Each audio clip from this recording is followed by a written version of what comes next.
अस्सलाम वालेकुम नाज़रीन, सियासत टीवी के प्राइम टाइम में आप सबका तहे से इस्तकबाल है। मैं हूं फरजान अहमद। सबसे पहले पेश है प्राइम टाइम की हेडलाइंस। तेलंगाना के चीफ मिनिस्टर रेवंत रेड्डी का जापान दौरा जारी। हिरोशिमा पीस मेमोरियल पार्क पर दी हाजिरी। दूसरी जंग अजीम के दौरान एटम बम हमले के मुतासिरीन को पेश किया खिराज।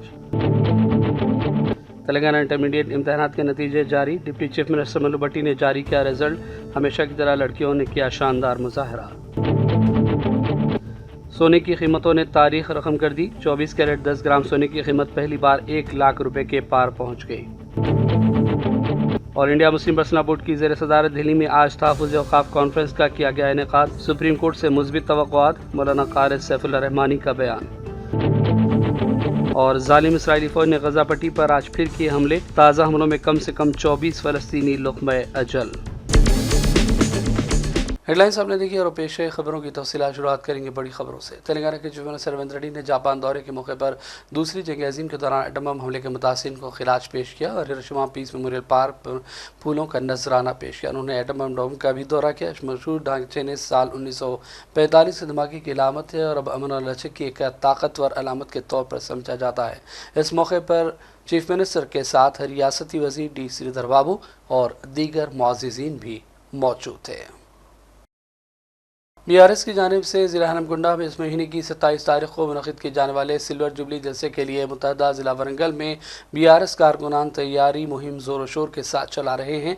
BRS के सरबराह KCR की हिदायत पर बड़े पैमाने पर आवाम की शिरकत को यकीनी बनाने के लिए तमाम तर्ज पर इक़दामात जारी हैं। बड़े पैमाने पर अवामी शिरकत को यकीनी बनाने के लिए KCR की हिदायत को पेश नज़र रखते हुए काम जारी है।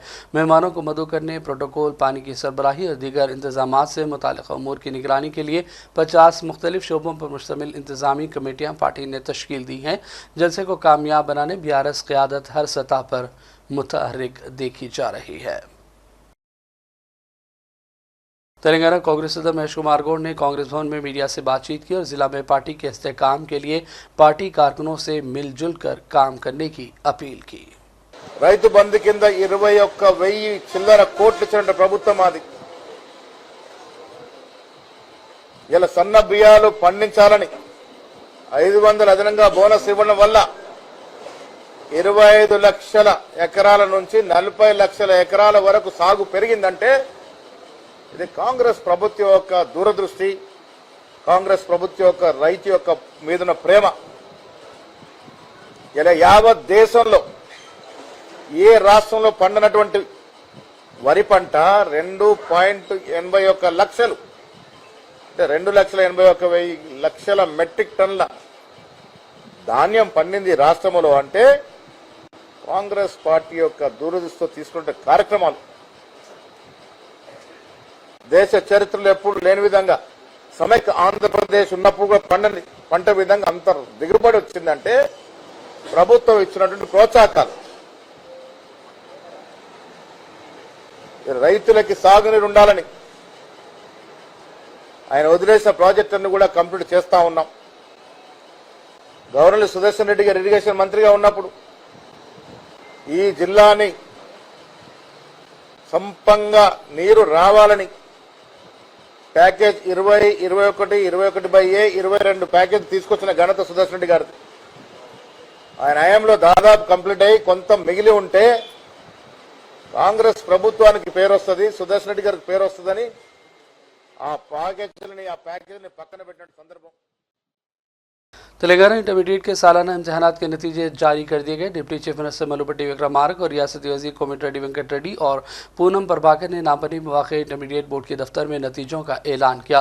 फर्स्ट और सेकेंड ईयर के इम्तहानात में लड़कियों ने लड़कों के मुकाबले हमेशा की तरह बेहतर कारकर्दगी दिखाई। फर्स्ट ईयर के इम्तहानात में 65.96% तलबा कामयाब रहे। इनमें लड़कियों का कामयाबी का तनासुब 73.83% बताया गया है, जबकि लड़कों का 57.83% रहा। सेकेंड ईयर के नतीजे में कामयाबी की शरह 65.65 रही। लड़कियों का नतीजा 74.21%, जबकि लड़कों का नतीजा 57.31% बताया गया है।